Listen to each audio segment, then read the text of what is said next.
don't know if I can hear you. Can you hear me? I can't hear you. Hold on one second. I cannot hear you. Check, check, check, check, check. Oh no. Can you hear me? Oh yeah, now I got you. I got you. I got you. I I got was on mute.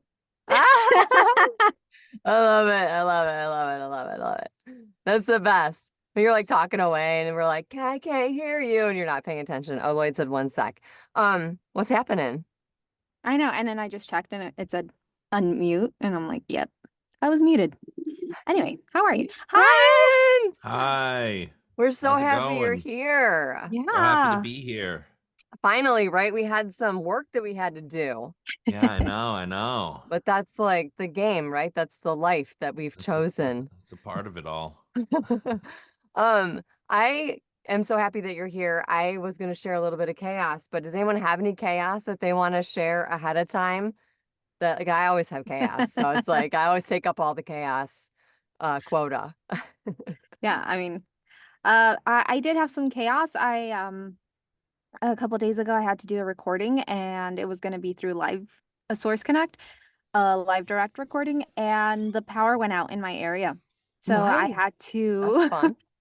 figure out what to do in the next couple hours, find a studio, and then I couldn't find a studio that knew how to use Source Connect Oh, until like 4 hours later. I found a studio that does, and yeah, but you made it work. I made it work. I love it. Lloyd, I you're in guess braids still, right? I am. It's a I love it. thing. I love Right. This it. is the first time this has ever happened in my life. So Really? yeah. It's the Lloyd Braid saga. Yeah, I guess so. I'm trying to learn how to take care of it and all that, but Do we'll you get like it? there. Um, I think I've gotten to a point where with my hair, I get so used to just being like, I don't really care as long as it's there, And which is Brent, not great, but you know, I am still wrapping my head around it. Brent's Okay. like, Literally. you're Yeah. gonna braid your hair next, right? Yeah, no, as long as it's still there, you don't have to worry too much. It's when it starts disappearing then the worry can and the midlife crisis can start setting in. Yeah, I That's feel that. true. So do you have any chaos, Brent? What qualifies? I don't know. I mean, life is chaotic, right? So, I Yeah. mean, you never know what's going to happen. I just took a plane ride up to Ohio and Uh-huh. went to Atlanta and stopped there. And it was a super bumpy ride. So that was exciting. It was to the point where you like get off the one plane and have to like rush in Atlanta airport to get to like the concourse that's on the other side. And you don't really have time to think, but like you're kind of in the back of your head going, do I really want to get on another plane after I just got off that one plane because it was so bumpy? You know what I'm saying? Like you were Mm. like, yeah. And then it happened on the way home too as well. So I was like, what is the luck? My luck is, and then my suitcase was broken and soaked through when I got home. And I was like, that sucks like a lot. Oh. So Oof. Sorry about that. anyways, no, yeah, it's like whatever. So chaos can be whatever. Um, I don't know. I don't know.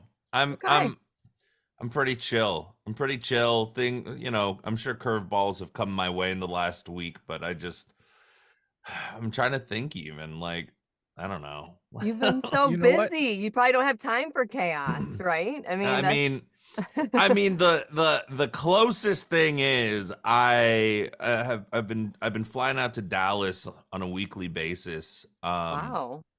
Yeah, it's been insane, but this past Tuesday when I flew out, uh I didn't eat because I thought that I got this new credit card that would allow me to go into like the lounge at Ooh, Delta and hang out and be fancy. fancy.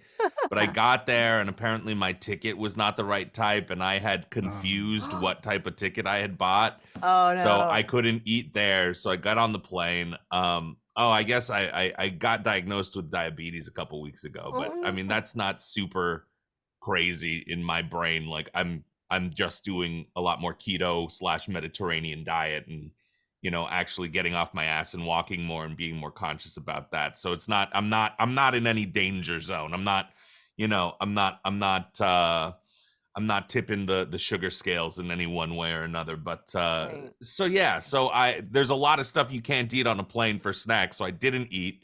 Then I got off the plane and it was already midnight, and I was like, well, what can I eat? So then I was looking through, and I was like, oh, okay, cool. I'll order these wings from Wingstop to come over, just in a pinch and put none of the sugary stuff on it. And then I ordered the whole thing right after I get off the plane, so it'll be there right when I get there. And the store is closed. But they didn't say that. They would still offered an option. So the store was closed, but they offered an option.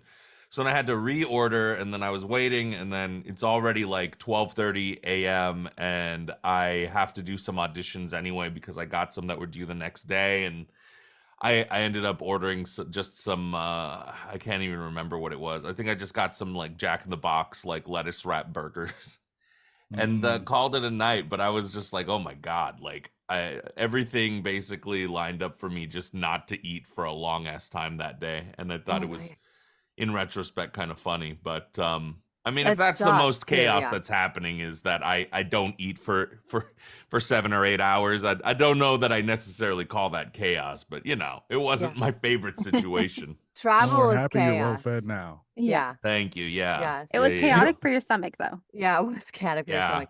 That You know what's happened crazy? too for me. So what- go ahead. This is kind of chaos to me. And interestingly enough, Brent witnessed it, but didn't realize he was witnessing it. Uh-huh. So I engineer at the studio where we take classes, and I was going to engineer, and I don't like going home after I leave work before I go to the studio. I just go to the studio super early, and everybody's like, why is he here so early? Because I don't feel like going home. So I'll be there sometimes like 2-3 hours beforehand. And I get there not knowing that there's already a workshop happening, and it's a workshop that Brent is coaching. Oh, And I'm like, bonus. and I'm sitting in the back, and probably like 40 minutes after I get there, I start to get a little like anxious, and I'm like, maybe I should double check on. So there was like an issue with like email stuff, and I didn't get a notification that the workshop I was going to engineer was canceled. Oh. It's so funny because I'm just sitting there, and at one point Brett's like, is that Lloyd back there? And I was like, bro, I thought you were just popping in. I was honored. I was like, oh, Lloyd just knew I was teaching, wanted to come in for a sec. So now it's good to know that was just plain a mistake. That's what you're worth it, but gas money is like, bro, I know. I was like, no, I'm not worth it. You shouldn't have come just to wave at me and then leave. It's so funny. Yeah. But That's I guess that's my little bit of chaos. And Brent saw it. Look at that. Yeah. Well, Brent, like obviously you flew to Dallas because you're a voice actor and you're an on-camera actor. You do stage, you do stand-up, right? I mean, not really. No, No, you're not I'm any of that really stuff? these days. I'm really just a voice actor. I mean, like as much of the other accolades as I'd like to take credit for. I've done stand-up in the past. I've done a lot of improv, like a ton of improv in my past. I'm not doing a lot of it right now. It's just too freaking busy. And yeah, sure. On camera's on the list. I've done, and I started out within that world. But as far as chasing it now that I'm in Los Angeles, which was what I thought the goal was, like at some point, it's just not the season for it because I just don't have the freaking bandwidth or time for it. So I'm comfortably living out my life and doing the voice acting thing, and I couldn't be more thrilled with it. So here I am. Is that what took you to Dallas then? Voiceover, I assume. Yeah. But you can't talk about it. I'm trying to reopen some doors that I'm just trying to reopen some doors in relationships over there. That's the short end of it. And I want genres in the voiceover world. So let me ask you a question. Like, let's hear your origin story. Because that's all about, like, you guys are kind of into character. I know Lloyd's in character, Gabby's into character. You do character and anime stuff. So let's talk about your origin story. Like, how did baby Brent become the Brent that we know today? Like, how did? There's a lot of tales to that story. I don't know. Is there a specific spin on that? Because I could riff for a long time on various parts of my life. But, I love listening. I love hearing about, like, we love the origin story. We love the origin stories because you hear a lot of you get people on podcasts and you hear people talking industry stuff. We always like to hear stuff about industry stuff. Industry golden nuggets are always awesome, because it's like we're all learning and growing and expanding together. But like just getting to know you a little bit more and like kind of how you got started, because that's kind of what we're doing. We're sharing our journeys as we grow and expand and launch our careers. And you're much farther ahead than us. So it's always interesting to all of us to dive in a little deeper and like, Yeah. Are you talking about like the inception of the thought of me doing what I'm doing now? Sure, if you want to And start or there, yeah. okay. And like maybe the stepping stones that got you, because nobody has the same journey, right?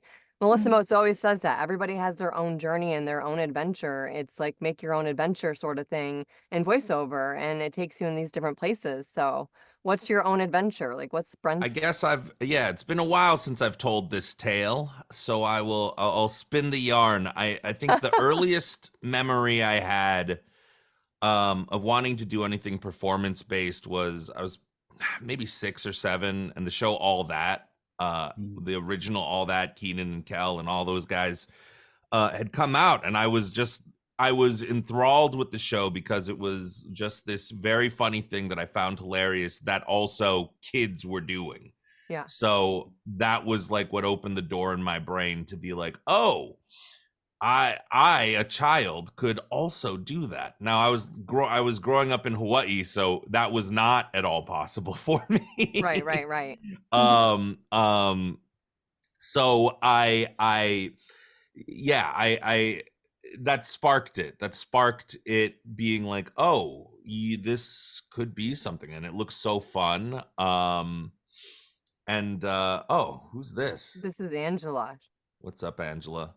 How's it going? She's just running a little bit behind. It's chaos. No worries. Problem. She'll just let you continue with the Yeah. story. We can't hear you, Angela, but she's gonna fix that, and you just Yeah. keep going, Brent. But I can see your frantic nature, and you don't need any of that. This is be prepared for the most boring story you've ever heard. Okay. What? No. Coming up. So then I got really into rocks. No. So then that took me on my archaeological phase. So all that show really sparked Yeah. like this energy inside of you as a kid. So you were like, I could do this. really wanted to do that. I really thought I want to do that. I would like to be an actor. From that early, I thought that. But you grow up and you think a lot of things. You think, I want to be a lawyer because of this, and then you take an aptitude test, and then it tells you you would make a bad lawyer and a bad actor, and you're like, whoa, I'm 10. What the hell? Right. But anyways, all that aside, I grew up very raised on television. My parents got divorced when I was like 11, but the writing was kind of on the wall like way before that. So television was really like my gateway, like that into like actual like interaction. I was not a popular kid. In fact, I was the polar opposite as you could imagine, of popular. Nobody liked me. Like there was me and this other kid that nobody liked. And my one solace was that I was at least better liked than that kid. And now that I look back, I think that he probably had the same feeling towards me, and we didn't like each other either. We should have been friends, but we couldn't stand each other either.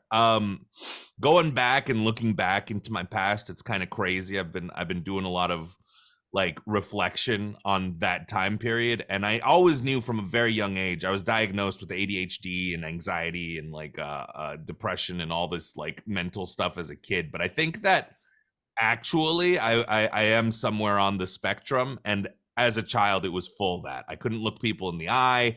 I was running around. I didn't know like I didn't know how to have a conversation. I would always just talk about what I wanted to talk about. Like I was so it was all of that undiagnosed with parents who didn't know how to help me with, in a time period that was not the kindest towards that or understanding of more so, I guess. You were speaking to my soul. Yeah. Good.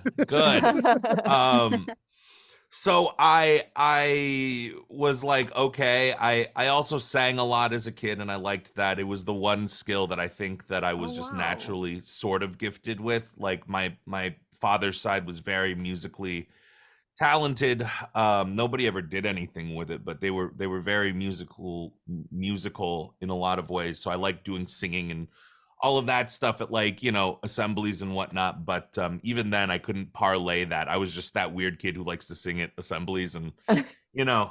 that afterwards people were like, all right, we don't care.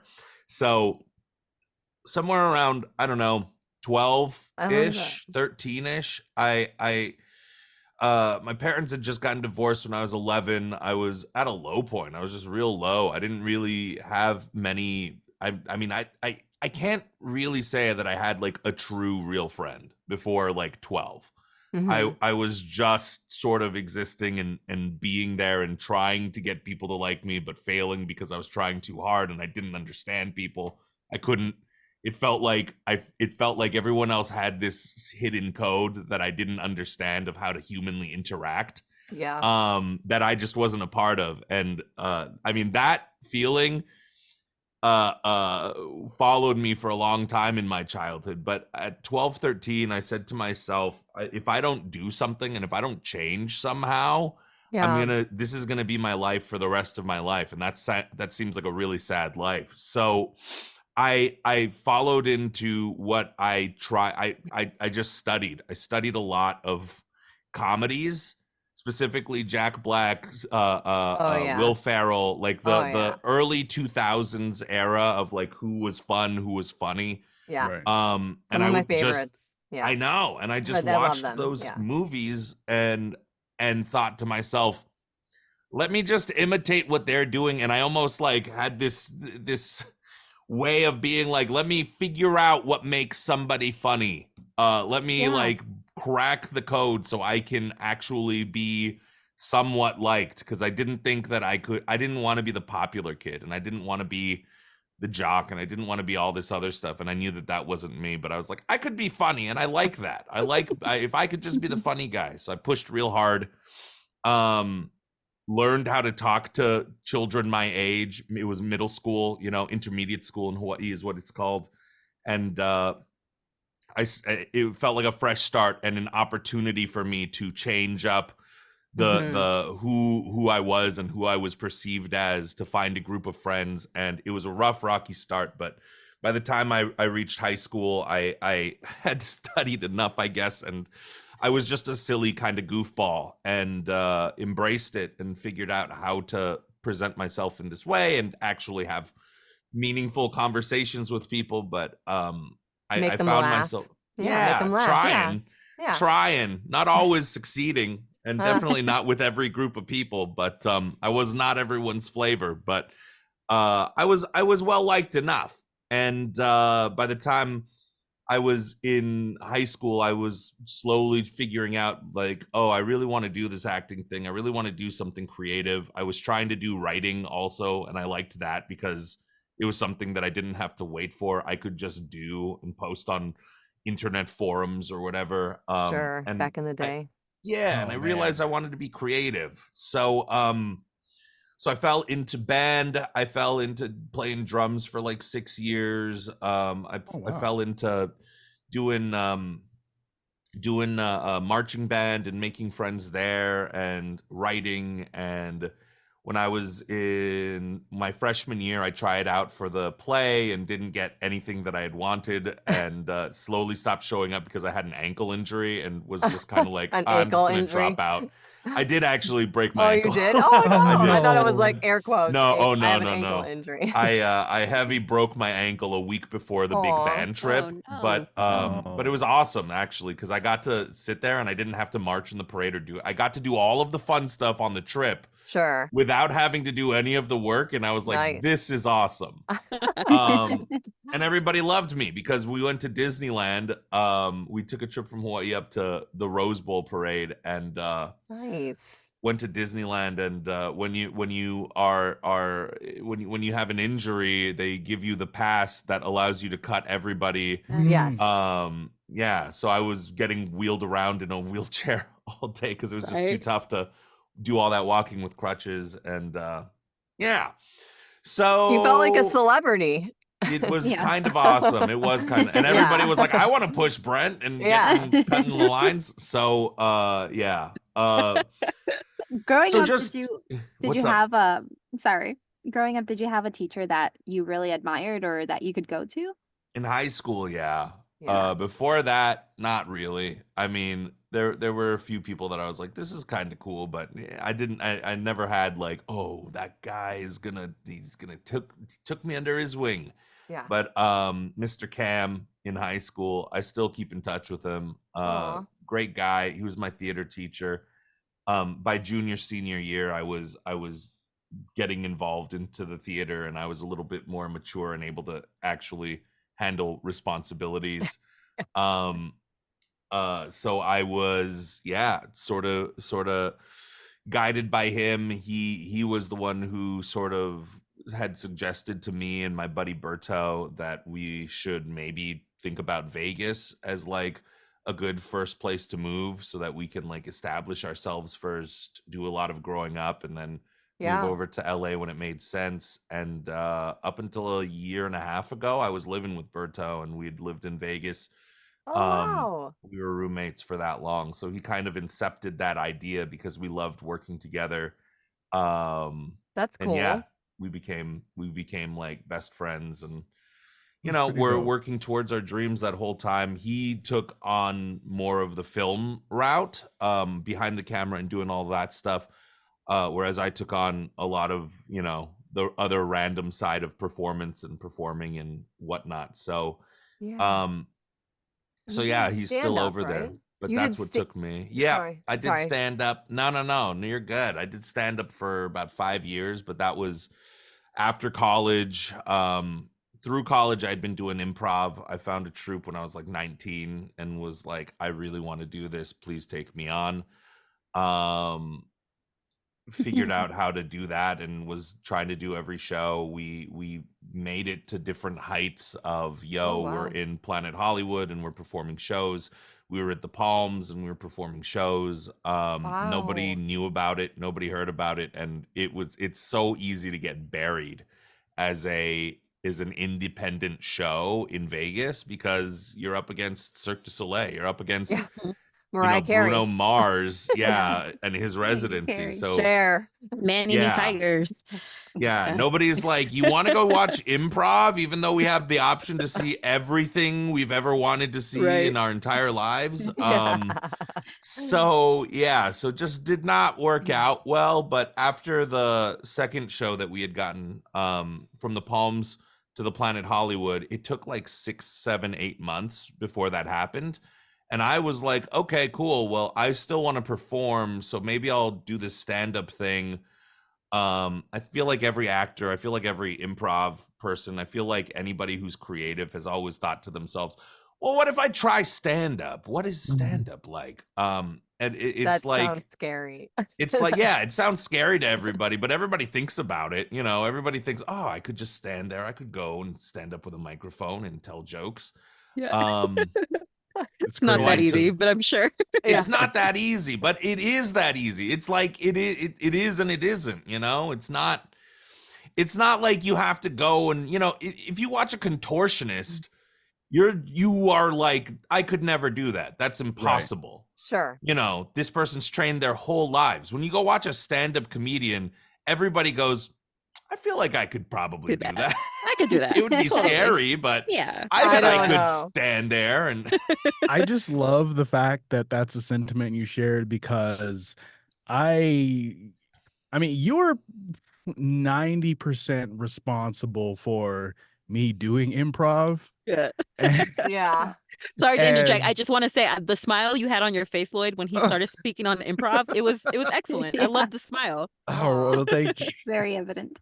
But it's funny because I was like, I never thought about stand up ever. And never been a couple times where I'm like, I can go do it.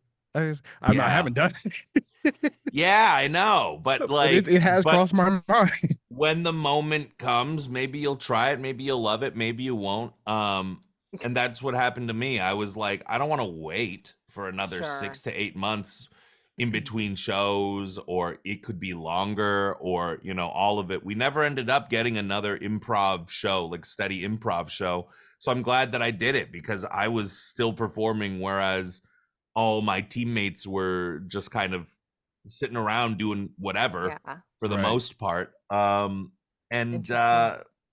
we yeah, I went and did some stand up. It was, the first time was like awful. The second time was also awful because I was going to just open mics. I didn't know Yeah. anybody. Got like almost 0 laughs. Like things were all right, but like when this is when I tried to take stand up pretty seriously. So the third time I went to this it was an open mic, but it was like a competition open mic, and so Sure. I had written some more stuff out, and I went, and then I won the competition thing because Oh, it was wow. just Nice. like there was 12 people in the audience, so it's like, can I get 12 people on my side? Yeah. Sure. As opposed to the other stand-up open mics where it was all just comedians, which is the worst Mm. audience in the Oh, yeah. world. Yeah. Right.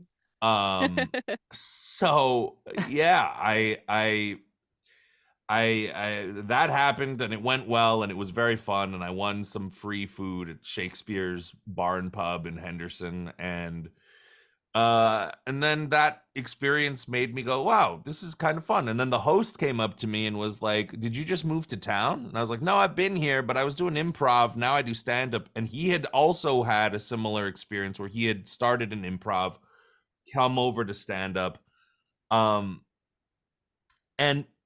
we hit it off, and he was like, you should come back. And I was like, sure, let's do it. So I would keep going to his shows. He brought in like he actually produced a good like open mic where people would show up. There would be regulars who would come. Oh, wow. That's cool. And you know, Yeah. 10 people is incredible for an open mic. 10 non-comic people coming to a show, like that was like, oh my God, you're doing something so special here with your open mic, if that could happen. And it was cool. It was fun. Eventually he helped me get on at LA Live and Las Vegas. I can't even remember the names of the places. Yeah. Las Vegas Live. There's so sorry for all of the producers who hired me for those shows, but yeah, he ended up getting me a hosting job over at some of those shows. wow. And then that the guy Edwin San Juan, who was the main headliner at that show, put me on like every Wednesday for a while. Yeah. And I got a chance to perform in front of like now 40, 50, sometimes 100 people a Wow. night, and that was like really crazy and really fun. And I had a mentor named Don Barnhart, Edwin also to a degree, but he mentored a lot of different people also. So Don Sure. was sort of like a big guy for me. He's been doing the circuit for 30, 40 years. He's stand up, like people know him within the industry, and he took me on and put me on different shows he had. And I was just performing around town, trying to figure out how to get to, the next level.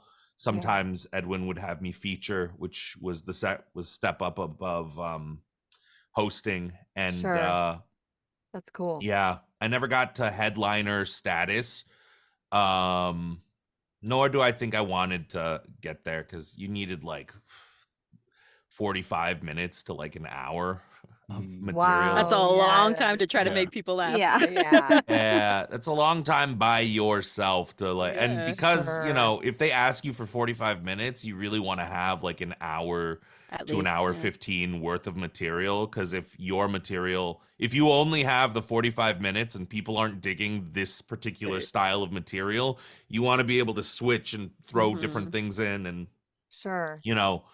sort of figure out how you're gonna formulate the show as you're going. So How did you I- start yeah. the formula? Like, did you have like a formula? Did you have like a set formula for you any personally? stand-up has a formula. Okay, yeah, It's that's what I was time. wondering. Time is our currency in stand-up. How much time do you have? That's the question. And if you don't know the answer to that, you're too early, honestly, because you want when they ask you that, they're not asking you how much time can you do, and Sure. and stand there riffing. It's like, how much material do you have that has been tested, that is tried and true, and will make an audience laugh regardless of where or what you're doing. And that number is the golden number. So you want to have at least you want to have a good 10-15 minutes for hosting and or a guest spot, which is how you kind of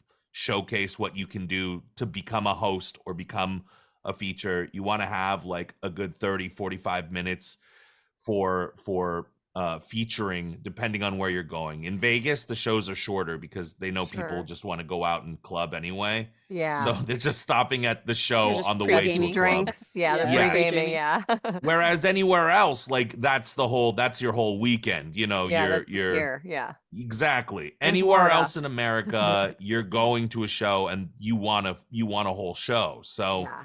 so that was also what I had to contend with, was the fact that I could do like 25 minutes for a featuring of a show, and I only do 15 minutes of material when I feature. But then you go anywhere else and they're expecting you to do like 30-40 minutes. Not 40, but but if you have 30 minutes, you want to have, if they ask you for 30, you want to have at least 40 to 45 minutes so that you can switch stuff in and out. But it's you're building the material, and the only way to build the material is to go out and try it, because you can write all day, you can write and be like, this is funny to me, but then the second that you say it in front of an audience, you're figuring it out. Sometimes you got to work it out and figure out what's funny and what's not, and that whole process is so taxing and tiring, because something might work with one audience and it was just the magic of that night. Maybe you did something different that you didn't realize you were even doing, and so you're trying to recapture that magic. Sometimes one audience thinks it's funny and one audience doesn't, so it's like you're trying to constantly figure out what's working, what's not working. Sure. And then within those segments and chunks of time, okay, cool, so this set that I have here is like 5 minute, this 5 minute chunk is getting consistent laughs throughout the whole thing whenever I show it in front of people. So at no point are you past going and showing up to a lesser show to like try out material.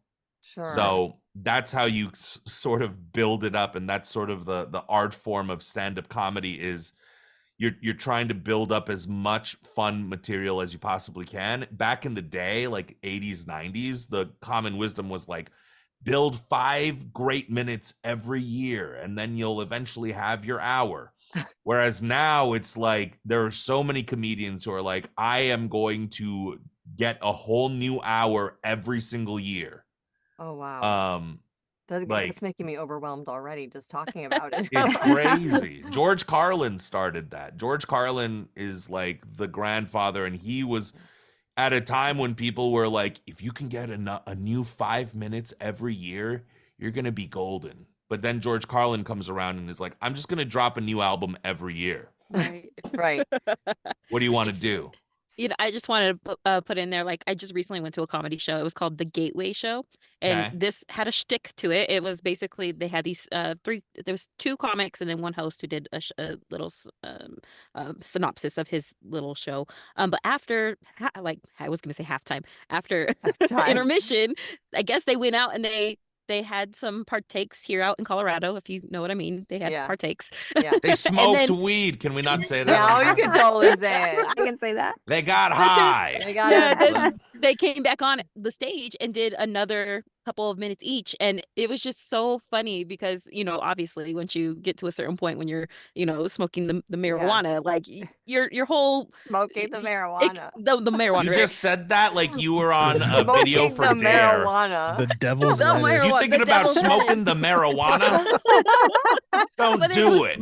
it was funny because like you think that it's gonna boost their jokes up to a whole nother level, and they were a mess on that stage. Oh They were no. trying to put out some jokes, Mm. and they had their little lists, of jokes that they wanted to try out on us, and they weren't sticking. It was more funny watching them try to figure out what to do with their hands than it was Yeah. listening to their jokes. So yeah, Mhm. you're right when it comes to like you have to not only prepare, but you have to program. You have to Yeah. program these jokes for certain crowds. Funny. So I'm yeah. gonna tell you this. I think comedians who try, I've seen shows like that, and I think they got it all wrong. They need to do it the opposite way. And during halftime, all the audience smokes weed. Right. Yes. Yeah, And it that'd gets be very way helpful. funnier. Yeah. If we totally. all Yeah. smoke weed together, that would be an Absolutely. incredible show. People would leave going like, I haven't laughed that hard since Woodstock. Right. Yeah, exactly.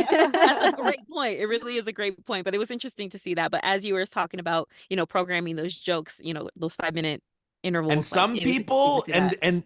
and the thing is, each performer's a little bit different. Sure. Some people are exactly that. It's like, I've written these jokes, I have it so well thought out, and it's so well performed. It's like the Jerry Seinfelds. Yeah. Mhm.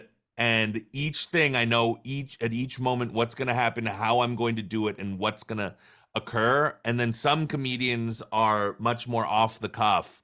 Mhm. Sure. And that was much more me. I was much more, let me go into this thing, let me do a little bit of crowd work here and there. So I was sloppier in a lot of different ways, which is not nearly as good for, like, I think just marketability. I don't think you're as marketable when you're sort of that way.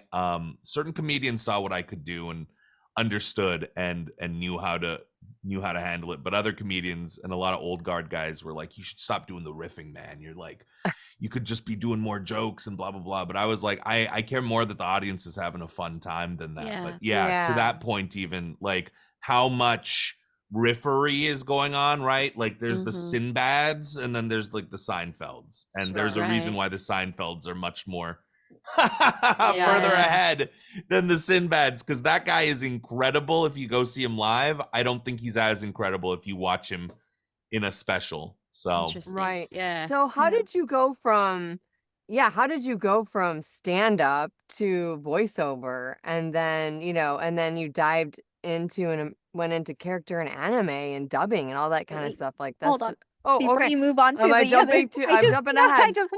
I wanted to ask Brent a question. yeah. Was it hard getting your material when you were in stand up? Oh, it's brutal. It's Yeah. brutal because you'll write it out, you'll think it's funny, and then you'll go try it. And the only way to find out if something is funny, regardless of what anybody says, is to go and try it out. Mm-hmm. So Yeah. you just That's never true. knew what would Yeah. be funny, what wouldn't be. At a certain point, you just get used to the idea that, oh, okay, nobody's probably gonna laugh at this. I think it's pretty funny, but I'll figure it out. And I'll so you would sprinkle in jokes that you knew worked with new jokes so that you could Sure. still do a good show, right? And Yeah. do like a nice show that people would like. But Right. Improv had to yeah. help with that too, right? Improv Like, helped a bunch. It made me totally, a lot yeah. lazier too, I think. It just No, I'm seeing the progression, improv to Yeah. stand up, and then that's why I was asking about voiceover, because it seems Yeah. like the progression is, the writing was on the wall, I mean, looking back and reflecting on your career, right? I yeah, mean, I always loved cartoons, and I always loved video games, like to an unhealthy extent when I was a child, probably.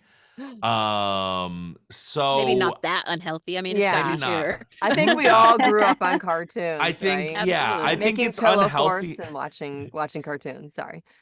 No, you're good. I think that it is only I think that it is only healthy now and looking back because I've done it. Yeah. I think Sure. that if I hadn't done this, people would have been, and I was just, I don't know. I was just working some retail job. I think people would be like, that was probably a detriment. But now I look like a genius. And now Yeah, it's right, like, exactly. it's a part of the journey, you see, for the creative you. I was You're so curating my wise. my Well, career. it's like that whole idea of the icky guy, right? You find what your passions are, and you kind of keep that moving throughout your life, and that's how you find that perfect purpose for yourself. Yeah. Your That's passions were exactly cartoons and that's games. exactly how it happened. I Yeah. knew that I was always interested in that work, but I thought that you had to be famous to do it. Sure. Um Yeah. but Now look at then you. Yeah, yeah, You're right? famous. it's really funny because stand-up actually did take me there because I was doing a show in LA at Anime Expo. Okay. This has got to be like 2013, 20 or no, 2014, 2015, 16ish. And I met a dude named Ezra Wise who is a director of anime, of dubs, of a bunch of different projects, and he was an improv guy. He had come from improv. He was a voice actor in LA, and I went to go see this panel because I thought it would be fun. But I missed the whole panel. I I had run over time on our panel, and I was pissed off because one person specifically made us run way over time. So I barely made it to this panel, but I talked to this guy afterwards and he gave me his card. And I said, I'm from Vegas. Like, what do you think I should do? And he said, if I were you, I would find a studio. I would go track down a studio and I would ask if you can sit in, ask what you can learn, and you can sort of build it up that way. Wow. So then I went back home and did nothing about that for 2 years. Oh, wow. And just had it in the back of my head. And then I can't even remember how it happened. I was doing I met this dude named Dan White at a stand-up at Shakespeare's, the place where Okay. it had started, sort of Oh, the okay. inception and the reason why I kept going into stand-up. I was sitting there and we were doing like one of the competition shows, and he went up and just bombed. He was awful. He was bad. He was unquestionably bad. But afterwards, I found out that it was his first time ever, and he just was Oh. like, screw it. I'm just gonna go up and I want to try it. Now he does a bunch of stand-up, which is funny. But at that time period, and he was from LA. So Right. he went back and made a whole thing of it, but he was on like Showtime shows and he was doing voice acting stuff. And when I found out he was doing voice acting, it was like, oh, you're some guy. Like Right. you're a guy that random, like yeah. I know. Right. And I was like, what do I do? So he introduced me to this other dude named Dave. When I came down to California, we were driving out to Ventura to go do some little open mic thing. He was super stoked about it, and he was like, oh, I'll introduce you to my buddy Dave, who was doing stand-up and was a voice actor full time. Dave had just worked with Dustin Ebaugh and the Voice Actor Oh, Studio. wow. So Okay. when he gave me both of those names, and I said, okay, cool. So I looked up Dustin. I took him out to breakfast, and I was going to ask him, is this studio thing a scam or not? Because I was so sick and Yeah. tired of being scammed by people who were doing classes, and it was just like, whatever. And before I Right. even brought it up, he said to me, if I were you, I would go to the Voice Actor Studio. And Oh, I was like, cool. wow, okay. I didn't even have to bring it up. I was like, yeah, somebody just told me about that. He's like, they're right. You have to go. Like, they will teach you all the skills, everything you need. You have an improv background, you have an acting background. Like you'll probably progress through pretty quickly. So you should check it out. And I was like, okay, cool. And that day I signed up for the 4-week beginner course. It was taught by Melissa and Jesse, and Rest is and history. after that 4-week course, I was like, this is all I want to do. This is literally like I don't even feel this strongly about stand-up. Like this is what I want to do. Wow. So I was like, okay, cool. This is the thing. So I poured every cent every week. I was there every single week. Just pouring money in. I didn't buy anything else. I was single at the time. There was no other obligations or responsibilities for me. And I was working this telemarketing job that I hated because it was from 3 a.m. to 11 a.m., which I thought would be wow. great for stand-up. Yeah. But it turned out to be the worst for stand-up because after you do the show at 9 or 9:30 and then it's 12 a.m., Yeah. or it's 11 p.m. It's like, well, there's still 4 hours before I have to get to work. Right. But then I have to so that it's like, I thought that it would be like, oh, I'll never run into a conflict with a show again. Anyways, I was working it. I would get bonuses for selling certain tours or whatever, and I would take every single part of that bonus and just put it into more classes at the studio, and eventually parlayed that into a demo. Eventually parlayed that into working. So Yeah. yeah, That's crazy. Wow. So, I didn't realize that Dustin got you into the voice actor studio. That's so cool. I love Dustin. Dustin. Yeah, I had gone to him first because I had been burned by too many other classes type situations by stuff that was just bullshit. So I was like, Yeah. I don't There's want to do that again. If I'm yeah, going to spend, this amount of money, then I want to make sure that I'm getting something in return. that's true. Um, And that's even true nowadays, right? You got to really right. make sure that you find like your place and your people and, go and talk to someone that you trust, right? Mhm. Be extra, yeah. Be extra selective on Yeah. Yeah. on teachers and Vigilant. whatnot. Yeah. Yeah. So Yeah. once I looked up the studio, once I looked up the site, once I found Melissa and I looked her up and I was like, oh, she's like working all the time. Yeah. Yeah. Then I was like, okay, cool, let's do it. And then I heard the spiel, took the 4 weeks, and by the end I was like, this is it. This is the Yeah. thing. I want this more than anything I've wanted in my entire life. That's awesome. So how long did it take you to like book your first gig? Like your first, I mean, because we're all kind of within our first couple, 2, 3 years at this point, and everyone always says time, patience, consistency and all that kind of stuff. Did it take you a while to book your first voiceover gig? It was a couple hundred auditions before I Yeah. booked my first gig. But for reference, that took me maybe a month and a half. Oh yeah, you were in it to win it. I was Why? auditioning like a fiend when I got set up. Like there was a fair amount of time that I had my demo, I had all the equipment, and I just didn't have a setup. So I was like, oh God, Lloyd. I got to figure it out. Look, Lloyd. I felt it. You didn't have to call me out on I it. know. Yes, I did. But it's like that's so human. That's like so. Yeah, So it I is tell human. people Yeah. when they're doing it, be kind to yourself, and Yeah.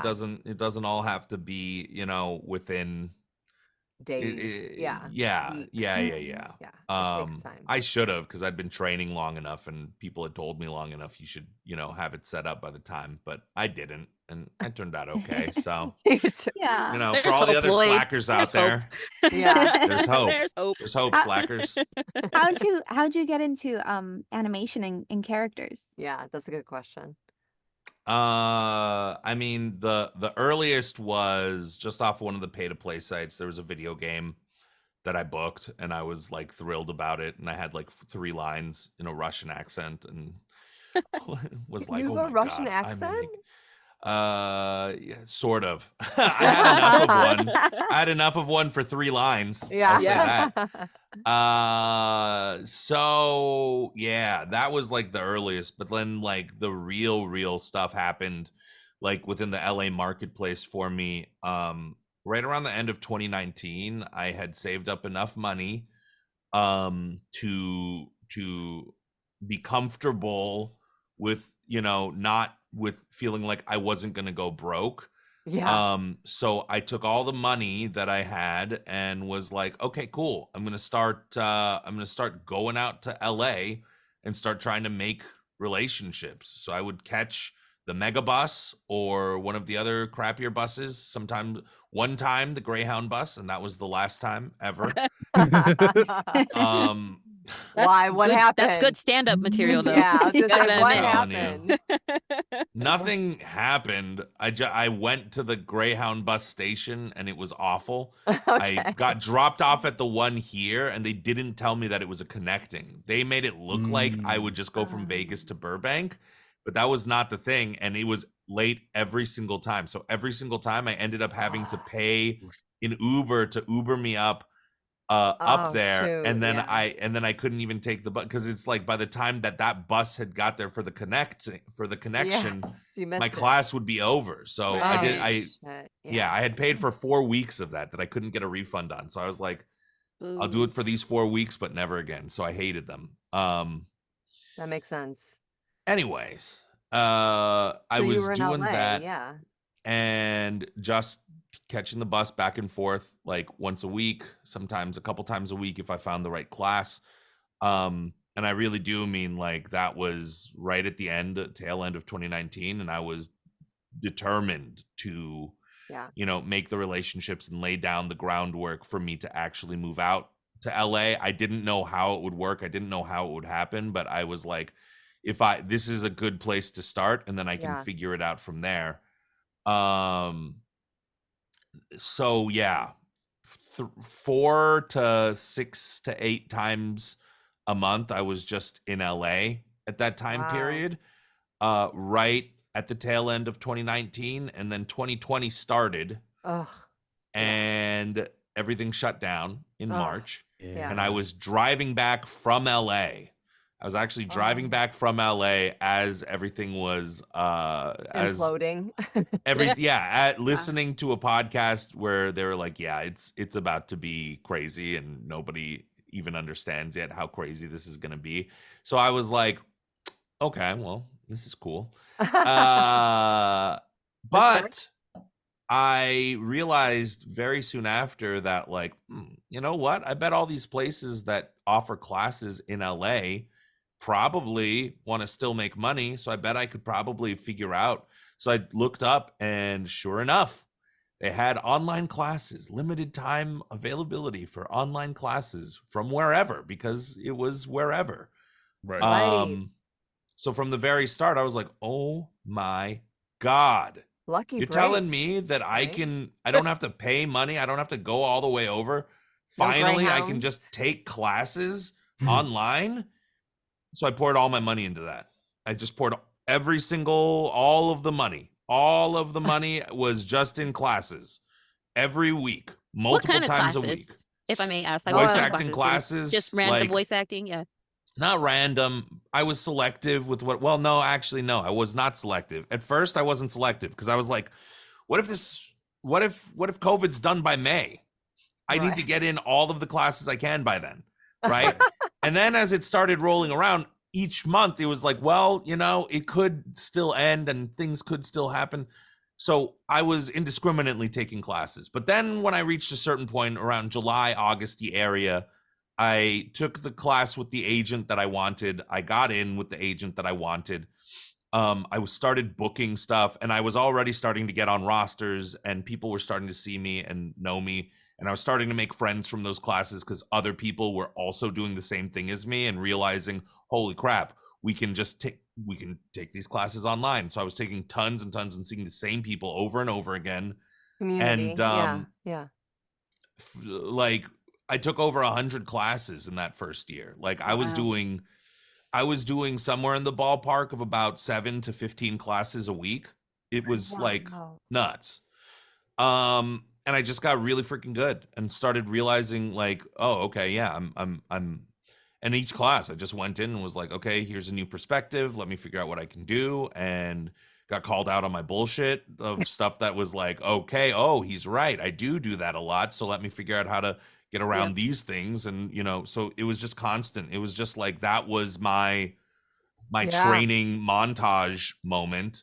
Mhm. And everything was so easy because I would just book stuff and do it. And, oh, here's another class. And yeah, I was taking classes at an enormous clip.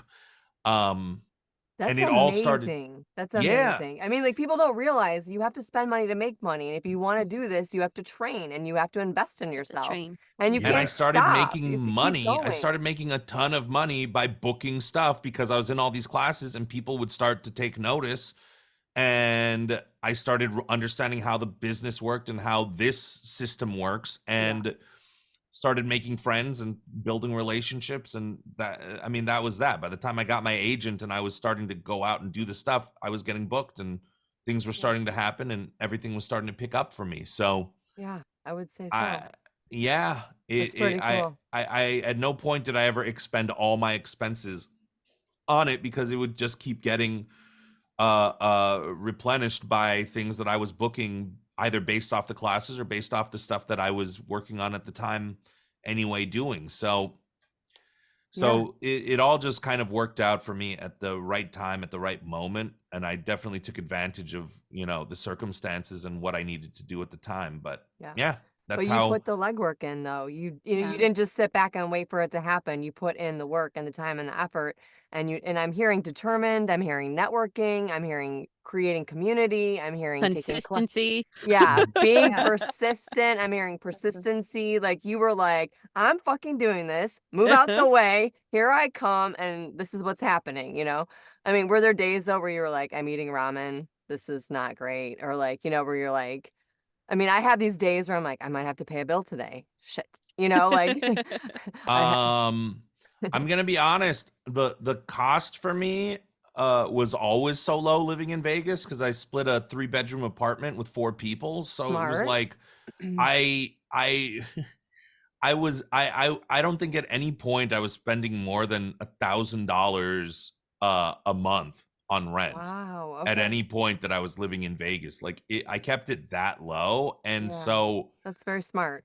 through gigs that I had, and I was just I wasn't single at the time, but I through pandemic I had a pandemic girlfriend who is now my fiance, and throughout that entire time, like she understood what was going on. At a certain point we reached a relationship point where she was like, I do want to see you more. This is more than just like Aw. we'll see each other a few times a week, and that can be fine. Like, so then that took some adjustment, but for the most part, I really wasn't paying for much. I was just paying for, our date nights and whatever, and or um just groceries and food and all that stuff. And so when you live that humbly, it's easy to go full time because Yeah. I had nothing else. I didn't have a pet. I still No don't have a kid. kids. Nothing. Right. So that's what I tell people when they get into this and they're like, how long did it take you to go full time? And I'm like, it took me 1.5 years, but You you were gotta in it. Base it off of me. understand. Yeah, don't base it Yeah, off of you me. yeah. Yeah. I was 27 and I had 0 responsibilities and had to answer to nobody but my Right. own bills and stuff. So, Right. which again, I was splitting between 4 people. Yeah. So yeah, were there struggling moments? Sure, but most of those struggling moments came pre all of that. Like, Yeah. once I trusted in the process enough and said to myself, if it comes to a point where I have to stop taking classes or cool off, I will. It just never came to that point, and I was making money, and I was just funneling all that money. I Yeah. wasn't Full buying system. anything. Yeah. I was literally just putting it all back into the business and Right. into relationships and all that stuff. Once I realized that was one of the big keys to unlocking all of the stuff that I wanted. So Yeah, that makes yeah, sense. Now So you're I married. Go ahead. You go, Lloyd. Sorry. you were kind of okay. 2 things. I have 2 Yeah. questions for you. One that is you brought up your fiance, and I have to ask you now: have you watched the High School Musical movies, Brent? no, Okay. no, still have not. Okay, The- that feels like the- an insider kind of thing. It But okay. is, Okay, but that's not fair. I want the to be an second inside. thing, They had a conversation about High School Boys. Musical. That's all you have to know. Play Yeah. nice. Second thing, one thing you talked a lot about taking the classes, and everybody, people will take classes over and over and over, but some people don't do anything for themselves outside of classes, right? They're not Yeah. practicing, so you talk about how you approach that when you weren't in classes, when you were doing stuff for yourself, just practicing. Well, at that point, by the time that I was, so that happened so pandemic shut everything down in March. I had an agent by July. Wow. And the thing is, once that happens, all of my practice is in the actual auditions. It's Yeah. all in so I was pouring my time into all of the auditions and all of the stuff that I was doing. So I had a good frame of reference. I was just watching and consuming a lot of stuff that I was unfamiliar with. I got more into like, some of the junior shows, some of the Elena of Avalons in that time period, was studying a little harder. And then I was also creating a lot of like TikToks and stuff around anime because I really wanted to be an anime. And then stopped that. A lot of people don't know this, but I was early on TikTok. I was very, very early. And I got to Really? like 65,000 followers within 3 or so months and Wow. millions of views before anyone had ever heard of TikTok. The talk of the And I tick. was telling other people, get on TikTok. You should do this because you could go viral very easily, very quickly. And some people did, and some people didn't. But Hmm. I sort of had that. I was trying to manifest myself being in anime, and that happened. So that's also a part of how I was somewhat working at the craft. But yeah, at a certain point, once you're in it, once you're like in it, like the work is how you're staying on top of it all. Like Yeah. me putting in these auditions and doing the stuff is the main became the main factor. Auditions Right. are the work. Yeah, basically. So what was your first like character work that you did? Could you remember? Or like Other It what's was than your the video Well, game. or it a was video game? Oh, the the video game. first the first one was that indie game Oh, where I okay. played Yeah. Leonid Volkiv. You don't forget your first, I don't think. I got mine in my head too. I'm like, Anyone's first, Yeah. yeah. yeah. First anything.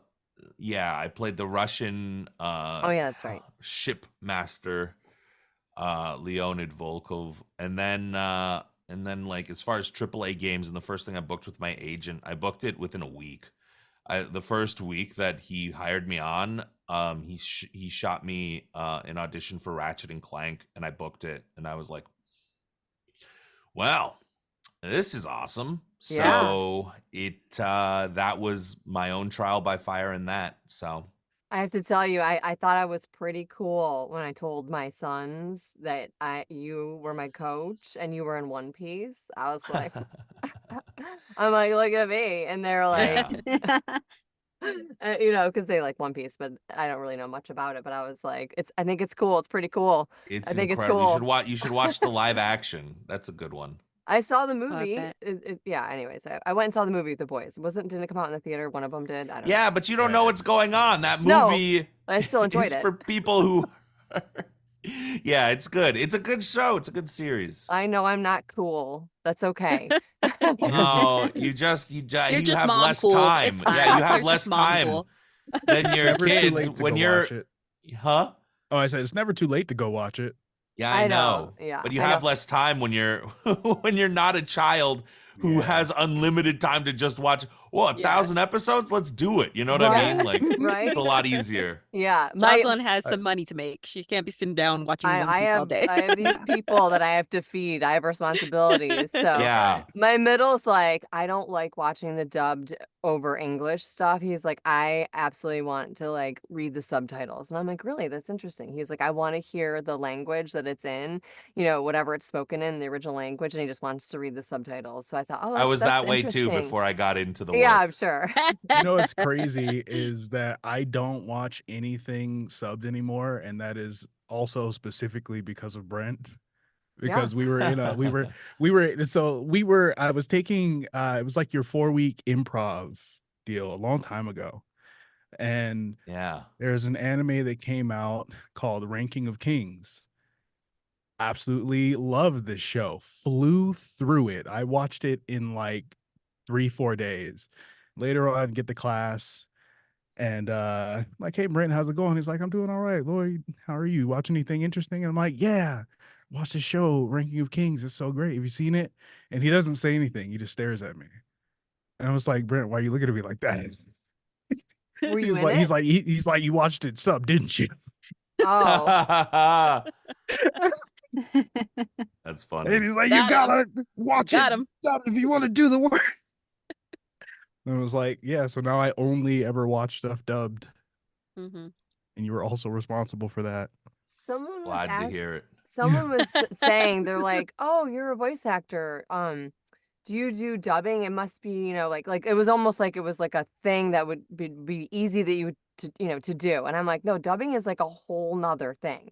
It's like a Mhm. whole beast on its own, you know." And I don't, you know, I only know a little bit of about it, like, and I've only trained in doing like live action stuff, like, so it's literally taking, you know, like a French version of a movie where the actors already made the choices and then learned how to like, I'm, you know, doing the English version of it. But like dubbing when it comes to anime, it's like a whole nother beast. And I'm like, no, that's a lot of work, like, right? I mean, that Yeah, you got to match timings, and and the mouth so flaps and stuff, right? it's the people who are going to thrive are people who can equally balance the right side and left side of their brain at the same time.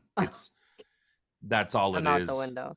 That's not me. Is that where your ADHD comes in?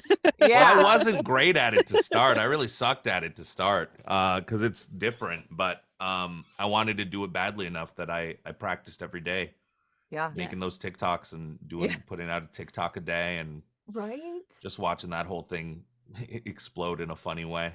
That's so funny. I would So- do like reels and stuff on Instagram, where you have to match the person's like word choices, and it's kind of like training, like you said, like you're matching someone else's word choices and then trying to create like a reel to share on Instagram. And if you don't get it right, it looks dumb.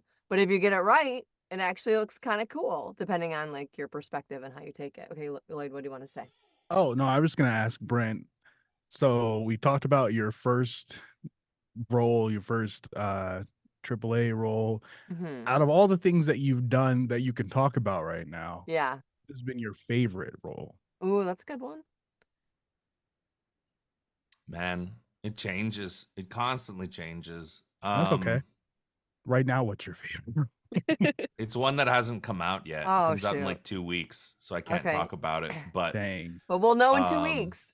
there's a show coming to Netflix that I've dubbed. And I'm actually the main character in. So Oh All wow! right. Nice. very, Good for you. very special Congratulations. for Congratulations. a Nice. multitude of reasons. But yeah, it's it's cool. You'll see a release on it. I'm definitely That's the you'll see How something about exciting. it.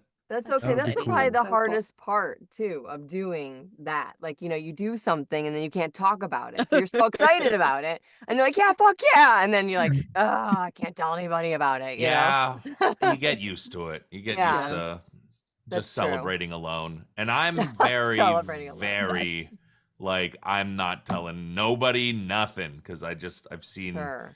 I'm the the same way. repercussions. So Yeah, yeah. I'm the same way. Mhm. Absolutely. So okay, so any questions? Angela, I know you always have something that you want to pop in because we're kind of like winding down our 60 minutes. I don't want to like take up Brent's whole night. No, go ahead. Go ahead.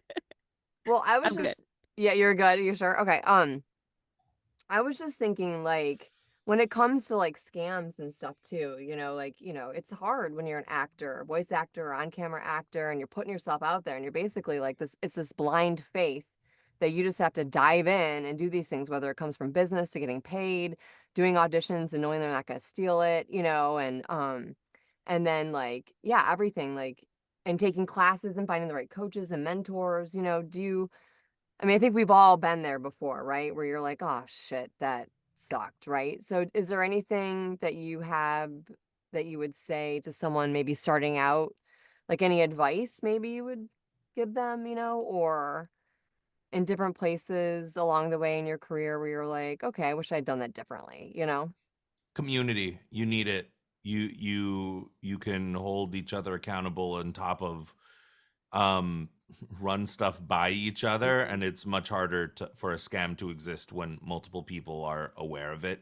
Yeah. So you can always throw it out, and I don't mean community even as far as like you have to you got to go to all of the gatherings and blah blah blah, but like have friends Right. that Right. are doing similar things to what you're doing, and stuff that you can run by people and be like, have you heard of this thing? This looks sketchy as hell. Right. What do you think? And then they can be like, yeah, that looks sketchy, I wouldn't do it. Or they can be like, oh no, I've done stuff with that company before, they're really good, they just seem sketchy. Community is, dude, that's Yeah. we spend so much of our time isolated in the booth, like Mhm. community becomes invaluable, especially in the Right. job of voice acting specifically. So that's what Absolutely. I'd say. Yeah, that's awesome. Okay, so I have one little fun thing that we're gonna do because it's a little improv-y. Cool. Yeah, so I'm gonna ask a question. It's a round table, Lloyd. it's got to be You quick. get- I just teasing with you. Okay, so who would you choose to spend tomorrow with if you could choose anyone in the world? Oh, okay. And That's and not we're even- gonna have like the finale be Brent. So we're gonna start with the person at the top of the left of the grid of the Brady Bunch grid. It's gonna be Gabby's gonna go first. Brent always Oh. does that in class. So I'm just Yeah, gonna start with you. it's my son. Okay. Lloyd, my girlfriend. I still can't get over that you have a girlfriend. Okay. Wait. Yeah, right, The right, question yeah, is yeah, no. Wait. The question is what? The question Who is Repeat the who- question. Repeat the question. Repeat the Oh, question. who would you choose? Who would you choose to spend tomorrow with if you could choose anyone in the world? And so it could be anybody. Anybody. Anybody. Okay. And it's not like the end of the world is tomorrow. It's I like mean, maybe tomorrow could be the end of the world. if you Yeah, wanna take but it to that's that. not in the card. Okay, cool. Well, Keep we going. can- Keep going. We can add that. I mean, yeah, Angela? like there's got to be some limitations no. here, right? Okay. Gabby and Lloyd What are we answered doing it here? like there's like It's oh, just this is the last all, time end you all. get to hang out with Yeah. anyone. My I'm girlfriend like, lives in why would you Dallas. do I that if miss you? her. Oh, okay, that makes sense. Aw, That makes that's cute. sense. Aw. That makes a lot of sense. All right, go ahead, Angela. I mean, I love my child. I truly do. Yeah, but you see them all the time. I You know, had I one know. shot to hang with anyone. That's who it would be. I need a break, right? You're I know, already it's going to true, see it's them. You're true. gonna wake up tomorrow, see them, and then Yeah. Right. and then you could and then pass up on meeting someone else. That's the crazy part to me. No. Anyways, go ahead. No, That's a I fine think, answer. yeah, I would say my child, but now that we're kind of getting into this, I think is it Maya Blackham?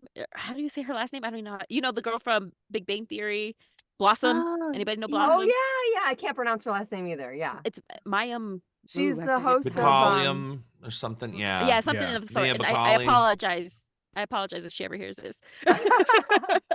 She's But totally I would gonna love, hear this. like, she's just there's so much to her, so I'd love to spend a day with her. What's the game show that she hosts now? I can't remember. She does do not Wheel of Fortune, Jeopardy. Yeah, every once in Jeopardy, a while. right? Yeah. Every once in a while. Yeah, she has a podcast too. All Maya right, Gabby. Bialik, right? Yeah, Bialik, Yeah. yes, that's it. yeah. Yes. Gabby, you can Awesome. rethink about who, if the world was gonna end, you get another chance. Okay. For me, and you guys are gonna be super surprised. I would love to spend, it with my kids, of course, but sometimes I gotta have a break. Yeah, And but of you're course, gonna see them also exactly, tomorrow. but- So if no, you could that's not hang my out with anyone, that's not Yeah. my final answer. And of course, my husband. I'm just giving them credits, okay? Like my husband Yeah. and the kids, of course, like hands in down. case they're But listening. and just in case you're listening, but if the world was gonna end or whatever, like Jason Momoa, hello, know. like gosh. come on now, like I literally said that I in my know, head yeah, like yeah, 5 yeah. times. or yeah. I guess I can't have a second one, but there's another one I would add in there too. but- Wait, Lloyd, backing up. Yeah. You said Jason Momoa in your head? beside No, your I girlfriend? said that. I said that when You she totally was did. like, no. When When you were Jocelyn like, was going to answer. yeah, Okay. I thought you were Yes. going for Jason. Okay, no, cool. Got it. No judgment. it's probably a Yeah, cool no dude, judgment. but I mean, no. all of us. or Ryan Reynolds. Right, Yeah, I or remember Will thinking that too. Ferrell. I'm sorry, I can't have everyone. I can't have everybody. I can't bring everybody in to my final day. Okay, Brent. are they alive or dead? Oh God, so many You waited this whole time. Anyone. Just alive, right? They're just Alive or alive dead. people. I mean, technically, if if they're you wanna dead, bring they are someone in still dead. in the world. yeah, but I wouldn't want to hang with a corpse. Yeah, that's true. I guess I'd go Andrea Romano. She was a casting director for many of the Justice League programs for the Cool. original Avatar: The Last Airbender series, for Mm. Voltron, for tons and tons. And she was sort of the casting director of my childhood. She's also one of the few casting directors that's actually maintained like her own celebrity status apart from all of the shows that she's worked on. And she doesn't do it anymore, and she doesn't offer classes anymore, but I've always wanted to meet her and hang out with her and just ask her in a career like that, like what like see her perspective on stuff, because she's I mean, she casted some of the most high profile shows in the 90s into the mid to late 2000s era, which is a golden era, and as far as I'm concerned, of animation and video games Yeah. and all that stuff. So Yeah. so Andrea Romano, maybe Yeah. maybe it can happen one day, but yeah. Maybe will after happen. this, right? Yeah. It will happen. Yeah. Could. Okay, Would. Gabby, if you don't want to revisit your answer, do you want to ask Brent the final question? Yeah. Well, revisiting my answer, I'd have to say Seth MacFarlane. But Okay, A all good right. one. Yeah, Okay. that's right. Choice Yeah. too. my question for Brent is, out of everything you've ever done, what's the one thing that you're most proud of? Oh, that's a stellar Deep. question. We go deep at the end. Probably the proudest thing I've ever done was teach improv to high school kids. I did Oh, that for about 10 years, and I mean, it was just such a journey.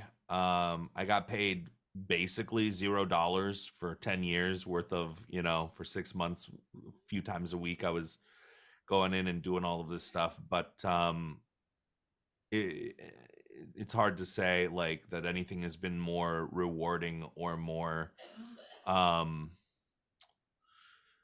yeah, I think that's what I'm most proud of, because and it's because I didn't get paid. I did that out of the goodness of my heart, and I loved every second of it. It was fun to watch the kids grow. It was fun to yeah. coach them.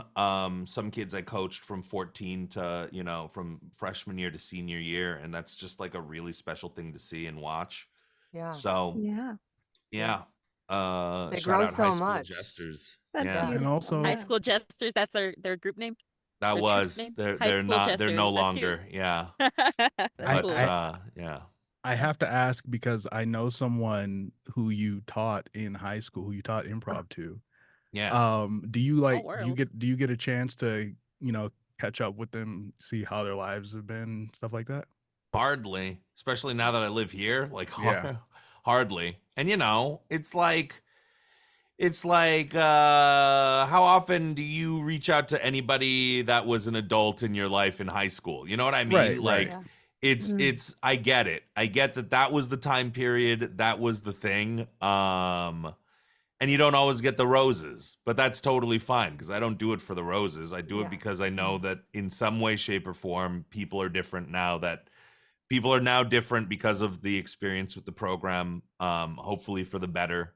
I don't think Yeah. I made anybody's life worse. Hopefully, I we'll mean, we cross all our hope. fingers there. Yeah. No, for sure.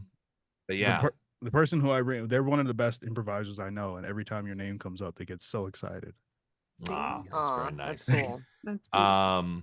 Yeah. That's really So cool. it's just like it's Fulfilling, it's the right? same reason why I love coaching and teaching still. It's like such a rewarding aspect of everything that I do. But I think that Mhm. there's something special about the high school years, in that, people are formulating what they're gonna sort of be for the rest of their lives, and to have a small hand in that is always very rewarding. You're very good with kids. I had you meet with my youngest for like one session just so you guys could, talk and just assess and see, because I know you don't work with younger kids, but you said like the youngest is high school, but I wanted you to meet him, and he couldn't stop talking about it. He's like, "Oh, Brent's so cool, and when can I work with him again?" And I was like, "Well, bud, but," and then he's like, "It's weird that he has the same name as my dad." And I'm like, Yeah, "That is that's a little funny. weird." I'm gonna say the reason why I think I'm not great with little kids is because I am equally fascinated, and and I think that little kids end up liking me a lot because I am just a giant child. So it's hard for me to be a coach to somebody that I'm sort of on an even wavelength with. Yeah. Sorry. Brings It's out the very child more. funny. Yeah, so because I'm funny. like, because then they'll start talking about some anime thing, and I'll be Yeah. like, oh my gosh, let's talk Right. about that for like a little bit. And then I'll Yeah. look up and be like, oh, I haven't taught you anything. Yeah, We're just yeah. having a good conversation. Yeah.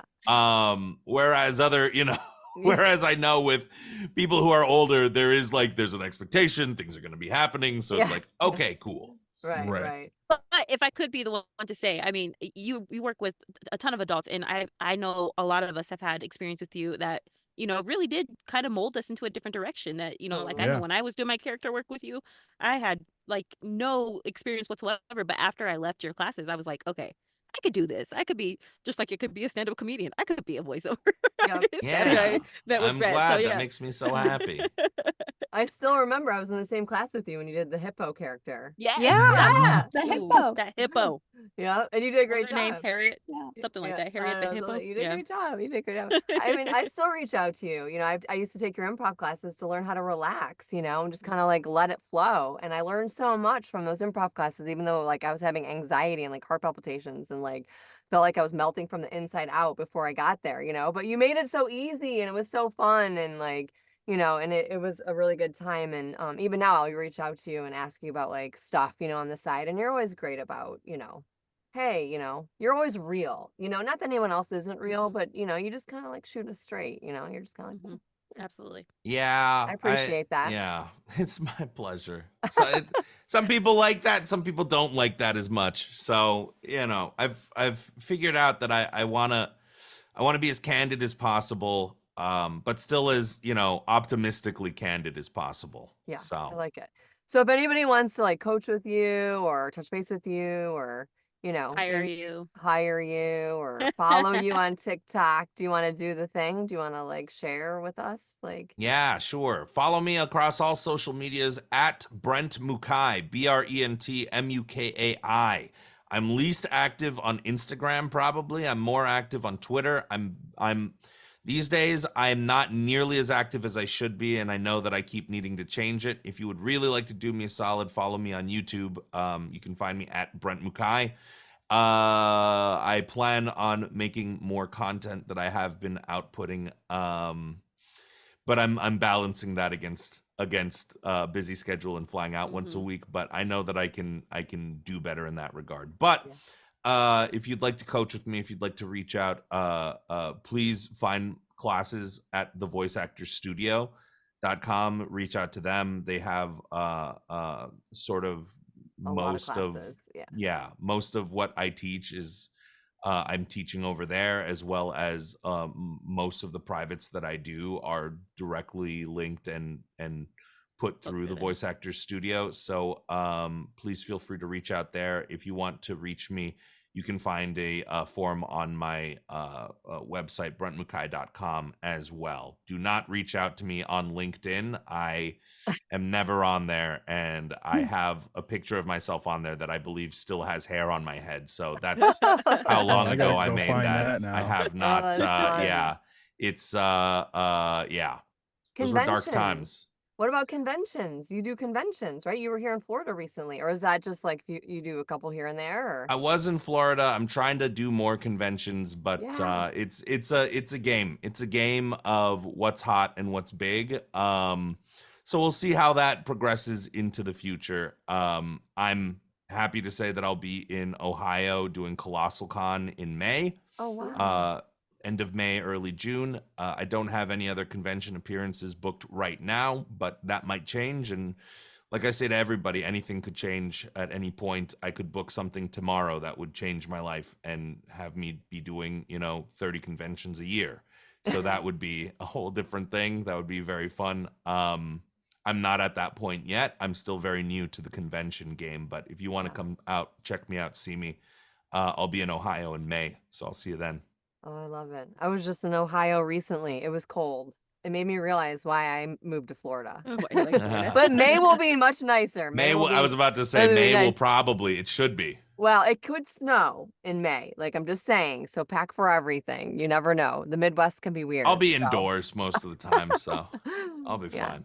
Well, thank you for coming on and hanging out with us. I'm glad it worked. Yeah. And I know we thank had some you. scheduling stuff and so I appreciate you coming on.